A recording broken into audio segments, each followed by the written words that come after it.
ಇವತ್ತು ಕಾರ್ಯಕ್ರಮ ಒಂದು ಐತಿಹಾಸಿಕ ಕಾರ್ಯಕ್ರಮ ಆಗೋದಿದೆ.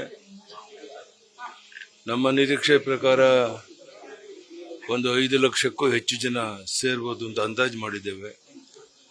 ನಾನು ಒಂದೇ ಒಂದು ವಿನಂತಿ ಮಾಡುವಂತಹದ್ದು, ಯಾರು ಬಹಳ ದೂರದಿಂದ ಬಸ್ಗಳಲ್ಲಿ ಬರ್ತಾ ಇದ್ದಾರೆ, ಪೈಪೋಟಿ ಮಾಡದೇನೆ ಶಾಂತ ರೀತಿಯಲ್ಲಿ ವಾಪಸ್ ಅವ್ರ ಊರು ತಲುಪಿದ್ರೆ ಅದೇ ನಾನು ಕೊಡುವಂತ ದೊಡ್ಡ ಕೊಡುಗೆ. ಆದ್ರಿಂದ ಯಾರ್ಯಾರು ದೂರದಿಂದ ಬರ್ತಾ ಇದ್ದಾರೆ ಅವರು ಬಹಳ ಎಚ್ಚರಿಕೆಯಿಂದ ಬರಬೇಕು.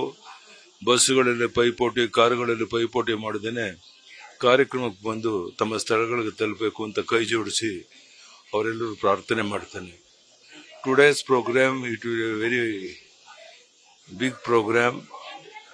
More than 5 lakhs people are going to gather, and I will request all the people be careful, and while going also you must be very careful.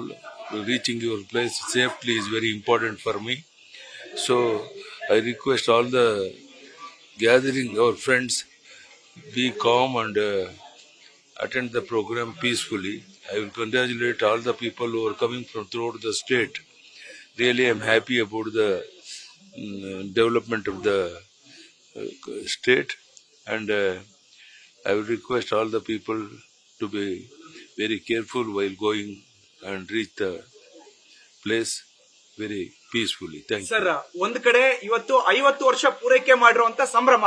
ಪಶ್ಚಿಮ ಬಂಗಾಳದಲ್ಲಿ ಸುವೇಂದು ಅಧಿಕಾರಿ ಪ್ರಮಾಣ ವಚನ ಸ್ವೀಕಾರ ಮಾಡ್ತಾ ಇದ್ದಾರೆ. ನಾವ್ಯಾರು ನಿರೀಕ್ಷೆ ಮಾಡದಿರೋಷ್ಟು ದೊಡ್ಡ ಒಂದು ಬೆಂಬಲ ಪಶ್ಚಿಮ ಬಂಗಾಳದಲ್ಲಿ ಸಿಕ್ಕಿರುವಂತಹದ್ದು ನಿಜಕ್ಕೂ ನಮಗೆ ಆಶ್ಚರ್ಯ ಆಗಿದೆ. ಬಹುಶಃ ಆ ದುರಾಡಳಿತಕ್ಕೆ ಜನ ಕೊಟ್ಟಂತ ಒಂದು ತೀರ್ಪು ಅಂತ ನಾನು ಭಾವಿಸಿದ್ದೇನೆ. ಬಹುಶಃ ಕರ್ನಾಟಕದಲ್ಲೂ ಬರುವಂತ ದಿವಸಗಳು ಇದೇ ಒಂದು ರಿಪೀಟ್ ಆಗುತ್ತೆ ಅನ್ನುವಂಥ ವಿಶ್ವಾಸ ನನಗಿದೆ. ಕಾದ್ ನೋಡೋಣ ಏನಾಗುತ್ತೆ ಅಂತ ಹೇಳಿ. ನಿಜಕ್ಕೂ ಇದೊಂದು ಬಹಳ ಐತಿಹಾಸಿಕ ಒಂದು ಪಶ್ಚಿಮ ಬಂಗಾಳದ ಒಂದು ಚುನಾವಣೆ. Thank you. ಧನ್ಯವಾದ. ನಮಸ್ಕಾರ. ಧನ್ಯವಾದ. Thank you sir. News first, ನಿರ್ಭೀತಿಯಿಂದ ನಿಮ್ಮ ಪರವಾಗಿ.